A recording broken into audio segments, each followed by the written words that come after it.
मराठी मॅट्रिमोनीवर मिळतो सगळ्यात जास्त चॉईस।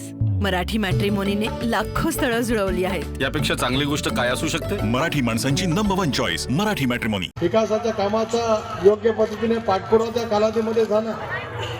राष्ट्रवादी काँग्रेस पक्ष म्हणजे विकास, राष्ट्रवादी काँग्रेस पक्ष म्हणजे पुरोगामी विचार, राष्ट्रवादी काँग्रेस पक्ष म्हणजे धर्मनिरपेक्ष विचाराच्या माध्यमातून सर्व धर्मियांना समाजातल्या वेगवेगळ्या घटकांना सोबत घेत शिवशाहू फुले आंबेडकरांची विचारधाराची अंमलबजावणी करणारा एक प्रमुख पक्ष।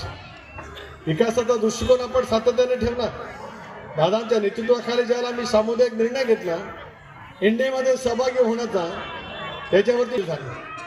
परंतु बहुजन समाजाचं हित करत असेल, विकासाच्या कामामध्ये प्रगती आपल्याला करायची असेल तर सत्तेमध्ये आपला सहभाग त्या ठिकाणी असणं अत्यंत आवश्यक ठरू शकत असतं।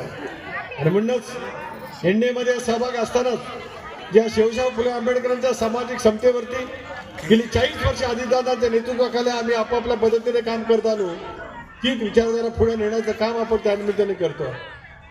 या परिसरामध्ये लोकसभेची निवडणूक आपण लढणार होतो, त्याच्या पूर्व तयारीला सुद्धा मी आलो होतो। राजेश भैयाची उमेदवार आम्ही जवळपास नक्की केली होती, परंतु आघाडीच्या राजकारणाची अपरिवर्तन लक्षामध्ये घेत त्यावेळेला आम्हाला त्यांना माघार घ्यावी लागण्याची एक नामुष्की आमच्यावरती आली। पण इथेच अजितदादांनी शब्द दिला, प्रदेशाध्यक्ष म्हणून माझ्यासारख्या कार्यकर्त्यांनी शब्द दिला की मराठवाड्यातलं हे उगवतं नेतृत्व या परिसरामध्ये पुन्हा प्रस्थापित करण्यासाठी विधान परिषदेमध्ये त्यांना संधी दिली जाईल।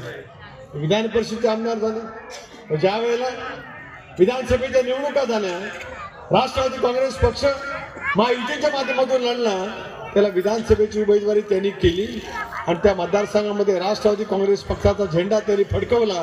त्याचा आज उल्लेख या निमित्ताने मी करू इच्छितो। आमच्या परिसरामध्ये निवडून आले म्हणजे आमच्यावरती जो आक्षेप त्या कालावधीमध्ये घेतला गेला होता, लाडकी बहीण योजनेची अंमलबजावणी करत असतानाच अजितदादांनी ही योजना अर्थसंकल्पामध्ये घोषित केली। मला अभिमान वाटतोय की राज्याची निर्मिती होऊन आज 65 वर्ष, या 65 वर्षामध्ये सर्वाधिक जर का अर्थसंकल्प या राज्यामध्ये कुणी मांडला तर आपले नेते राष्ट्रीय अध्यक्ष अजितदादा पवार यांनी मांडला। जनताभिमुख अर्थसंकल्प मांडत असताना समाजातल्या वेगवेगळ्या घटकांना न्याय देण्याची भूमिका घेतली।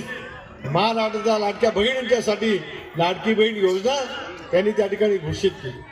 आदिती माझी लेख आहे म्हणून या ठिकाणी सांगत नाही, या 2 सहकारांची ती सहकारी आहे। 2,35,00,000 महिला भगिनींच्या पर्यंत तो लाभ पोहोचवण्यामध्ये राष्ट्रवादी काँग्रेस पक्ष त्या ठिकाणी यशस्वी झाला।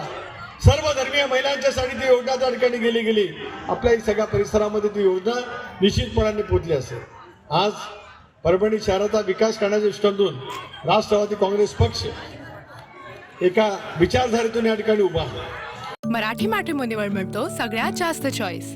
मराठी मॅट्रिमोनीने लाखो स्थळं जुळवली आहेत। यापेक्षा चांगली गोष्ट काय असू शकते? मराठी माणसांची नंबर 1 चॉईस मराठी मॅट्रिमोनी।